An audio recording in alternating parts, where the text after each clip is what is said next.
Hello, everybody. I'm Randy Yaffa, and this is my presentation for the Social Welfare Policy course with Jessica Harvey for the University of New England. I hope you enjoy it. It's the Civil Rights Act of 1964, and I'm going to try to do this in less than 5 minutes because it's tough, because it's such a massive policy. So here we go.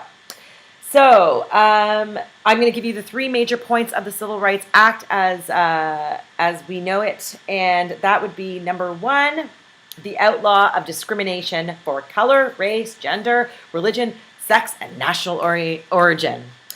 The second point, it bans practice of unequal application of voter registration laws. And third, Article 1, Section 8, ban racial segregation in schools, workplaces, and public accommodation.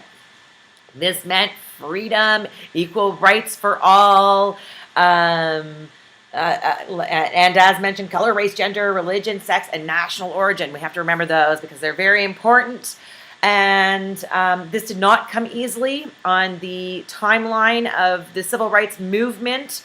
There were some massive protests, including that of Emmett Till, who unfortunately was lynched and murdered for whistling at a white woman. Massive protests came from that. The second incident being, or another incident being, Rosa Parks not giving up her seat to a white person, and it becoming a boycott for 1 year with Martin Luther King aiding in that. The next would after that would have been the 9 black students who were not integrating into school properly in Little Rock, Arkansas. They were blocked and it became violent, and this was worldwide televised for everybody to see how racist this issue had become and how volatile. The next was the World War sit-in in Greensboro, North Carolina, where 4 black men were denied service at a lunch counter, and this nonviolent protest created many more nonviolent protests by students, creating their own sit-ins at schools and parks. So this all came to a head, including the Freedom Riders, who took bus trips to the South to protest against the segregation of interstate bus terminals. And eventually they, through a lot of violence and bus burnings, etc., it came to a head, and the Freedom Riders eventually did get the Interstate Commerce Commission to allow zero segregation within the entire interstate transit terminal. So these were big things. And of course, Dr. King's letter from Birmingham jail in 1963, which insisted that no matter what police brutality happened, that he just wanted peace. He wanted the world to know that this was a peaceful movement for Afro-Americans, and that they just wanted to get fair, equal rights. Okay. So the next thing is Lyndon B. Johnson takes over after JFK is assassinated. JFK supports the Civil Rights Act bill in June 1963, followed up by Martin Luther King's I Have a Dream speech, in which Dr. King was very calculated in following this up and using this as a lobbying to get JFK to support this law. And after the assassination, this was devastating to all of the civil rights movement leaders. They didn't know what was going to happen.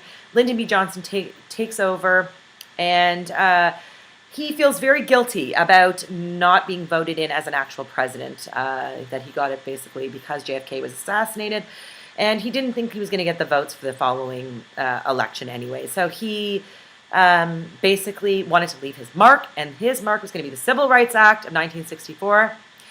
And getting it signed.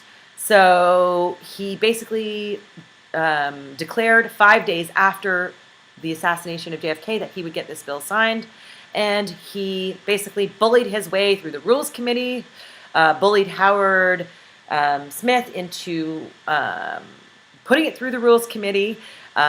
He said he would override him either way, and Smith didn't want to lose his power. He used John Eastman to move it forward. He got 70 votes after a massive 24-day filibuster and massive hours of debate. It was signed by him, Lyndon B. Johnson, with Dr. Martin Luther King right behind him. One of the best and most exciting moments in American history, truly. It was so positive for Americans. It was, the outcomes were immediately some violence relief and brutality relief. There were finally public places were desegregating. The rules of how the voting would become equal were starting to come into play, although this took a lot of protests as well. The justice system became more fair and equal. And it was a huge win for society, and it removed the weight of oppression off of people. The American people could have their voices heard. This was not easy, though, to have their voices heard. There was many protests over a lot of time through Malcolm X, the Black Panthers, Ku Klux Klan rising, you name it. This has been decades in progress. In the 1980s, it became a little bit easier. You could see that there was definitely a huge progression in the civil rights movement and the act itself for equality. And there had been some finagling along the way, some amendment finagling. In 1968, Lyndon B. Johnson himself added some clause into it for no discrimination in house buying, selling, renting, and financing. In 1991, George Bush made a little tiny bit of a progress with it, with making some of the stronger laws more, for the existing laws stronger. He also worked on the employment discrimination. Also in 2008, Senator Edward Kennedy brings forth changes to the Civil Rights Act, including federal funds not being utilized to subsidize any discrimination and for improving other workers' rights points throughout the act. So that's where it sort of landed. However, there's still a lot to advocate for, and these are the policies that I see within the act and that I believe should be looked at. Because one thing we did really notice after the 2001 World Trade Center attacks and the Pentagon, which was a terror attack on the way of life of Americans, was the unity of America and everybody coming together and being together and fighting as one. But it was actually Hurricane Katrina, which followed later in New Orleans, that showed really how segregation still plays a major role in our society. Where hundreds of working class Afro-Americans, were left basically for dead in New Orleans after the hurricane by Republicans and Democrats alike. And so when it comes down to it, segregation still really did exist, and in many ways, in heartbreaking ways. So while 9/11 brought out the unification, Katrina brought back the segregation, and this needs to be looked at.